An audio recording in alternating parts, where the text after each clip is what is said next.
ونحن في المرحلة دي اللي كل يوم منتظرين فيها تحرك ربما تأخر كثيرا. يعني ماذا تقول للمركزي أو للقائمين على المركزي، وماذا تقول للحكومة؟ وأنا يعني ناس كتيرة متخيلة أنه هذا ملف المركزي لوحده، لكن حضرتك بتقول أنه حتى سعر الصرف هو ملف الحكومة والمركزي معا، إذن هي مسؤولية مشتركة مش ملف المركزي بس. لكن ماذا تقول للحكومة؟ 3 حاجات حضرتك تقولها للحكومة ويعني شبيهها تقولها للمركزي.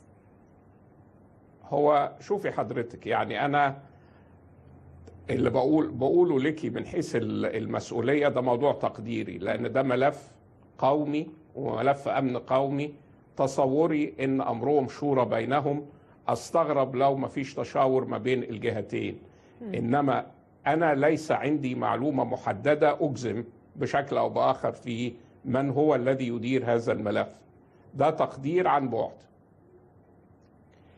2، اللي أنا أقوله للجهتين أيا يكن صاحب القرار فيهما، إن الانتظار هو الحل الغير مقبول.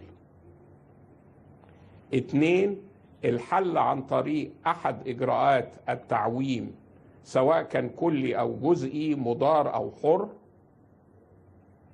هو جزء من حل شامل.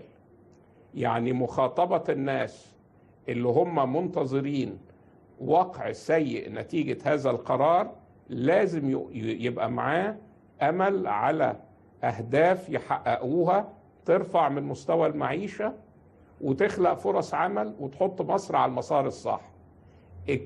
اجتهادي أنا إن موضوع التصدير كهدف قومي ممكن يحدد يعني يكسب تركيز الشعب ويفهم من كافة الجهات، بالضبط زي زمان كنا كلنا فاهمين مشروع مثلا زي السد العالي مثلا، سواء اللي كانوا متفقين أو معارضين لنظام الرئيس عبد الناصر.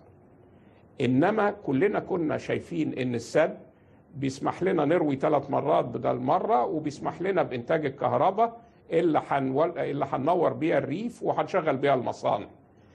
والفكرة بهذه البساطة، فتحمل الشعب لتضحيات نتيجة مشروع هم فاهمينه أو مقتنعين بيه أسهل بكتير من تحمل تضحيات وهم مش شايفين إيه الخطوة الجاية بعد كده. صحيح. أو الخطوة المعروضة مش محددة.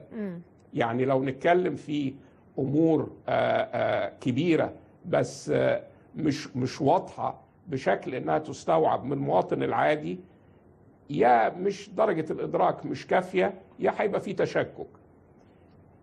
أنت حضرتك محتاجة النهاردة قرار صعب يكون مدعوم شعبيا بأكبر قدر ممكن من الدعم، وده ما يجيش إلا بخطة متكاملة وعرض هذه الخطة عرض مقنع.